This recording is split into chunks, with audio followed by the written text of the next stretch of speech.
Құрметті әріптестер, өтіп бара жатқан жыл компаниямыз үшін оңай болған жоқ. Дегенмен, баршамыздың ортақ мақсатымыз үздіксіз даму болды.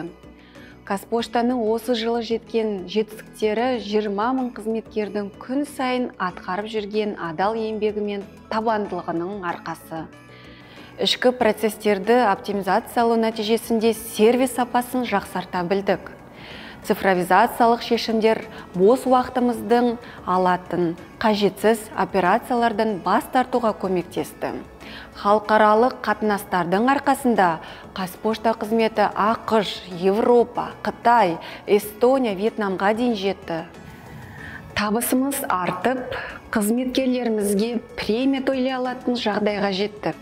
2016 жылдан бері жаңартылмаған автопарк су жаңа көліктермен толықты.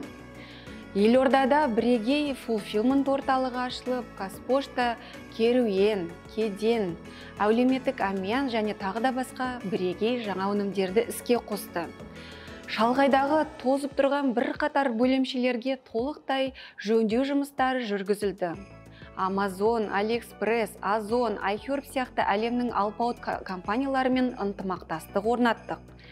Қорғас аумағында алғашқы көп функционалды бөлімшеміз ашылды.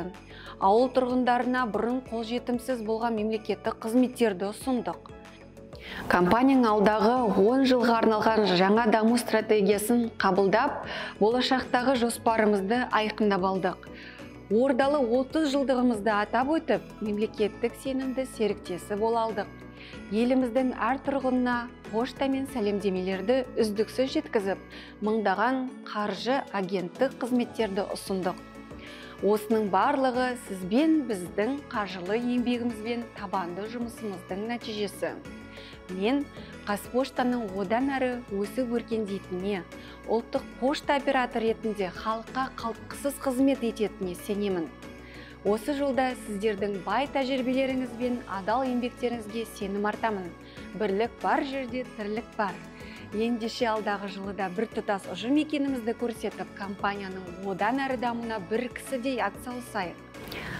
Жаңа жыл әрқайсыңызға жаңа белестер мен толағай табыстар әкелсін. 2024 жылы әр шаңыраққа жақсылық пен қуаныш, бақыт пен береке қонсын. Еліміз аман, бауырымыз бүтін болсын. Жаңа жыл құтты болсын.